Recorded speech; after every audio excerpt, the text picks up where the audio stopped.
The housing market is giving us hope, but then we see the Fed raising rates again and again, and the government overspending, and that hope goes away pretty fast.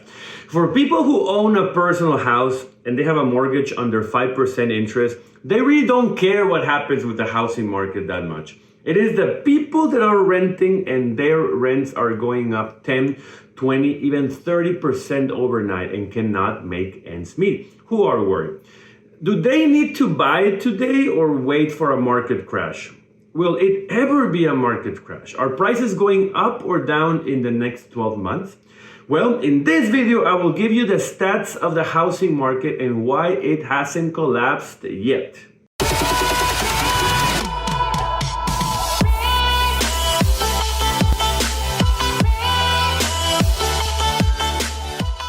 Hi there, my name is Jaime Checaibe and I welcome you to my channel, The Foreigner in America, where I teach locals and foreigners everything they need to know about producing money, keeping the money, and multiplying them, specializing in the markets and real estate. So if you're someone like myself who loves money and wants to be successful and free, please subscribe to this great channel and hit that bell so you follow up on my 2 weekly videos. Also check out my blog, Instagram, and social media under the same channel name, and take a look at my book, which is a very, very solid read.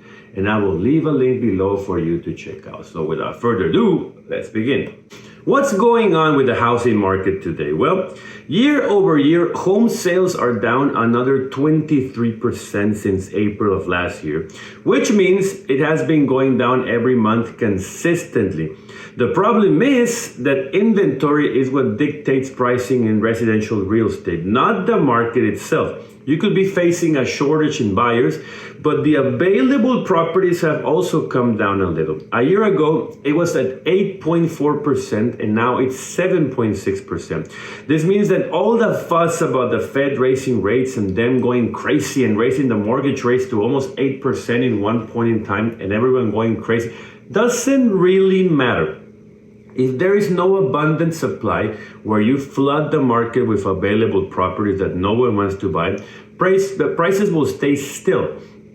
The national median home price fell 1.7% in April to $388,800, which is nothing. Prices on the West Coast are seeing declines, especially in markets where they were 50% inflated, while other markets, prices are going up, like Florida. 14 out of 50 markets have seen price declines, with Austin leading the way with a 13.6%. What is a 13% when you were already 55% inflated? Prices are still high. It's extremely difficult to find a house in Austin or rent anything decent for cheap. I'm not saying prices are not somewhat falling, because they are. At least here in Houston, in the areas I'm looking at, prices haven't moved much. But certain inflated markets are showing resistance, and some are losing a little bit of their inflated pricing. Markets in South Carolina, North Carolina, and Florida are seeing increases of 10% right now. This is what I'm telling you. Inventory goes super low. People want to move there. There are not many homes available, so prices go up. It's not the market. It's greed from the sellers to make as much money possible. I mean, wouldn't you do it if you had the chance? Home builder confidence is hitting all-time high. More and more apartment buildings are being built because they know people cannot afford a home. It's easier to rent a $1,500 or a $2,000 a month apartment in a nice complex with a pool, a gym, a concierge, safety, amenities, that pay $3 or $4 grand a month for a mortgage to be in a house in the middle of nowhere. Unless you get married or have a kid on the way, I don't see the rush of owning a home. Save your money, invest your money in the 3 money multipliers, which are the stock market, the real estate market, and businesses. Once you are ready to pull the trigger and buy something decent you like, well, you have options. Realtors will always tell you to buy as fast as possible because they live off the commissions. You and only you know the right time for you. Regardless of what other people say about down payments for a house, if you only give a 3.5% down, you are in serious risk. Let me explain why. First, your monthly payment will be huge on this interest, which is like 7%. Second, you'll have no equity on the property, meaning that if the value of the property goes down more than 3.5%, which is likely in this market, you're already in negative equity territory. Negative equity is when you overpaid for a property. It's worth less than what you owe on it. So if you ever default on the debt, they will take away the house and you still owe a bunch of money. That's the worst situation to be.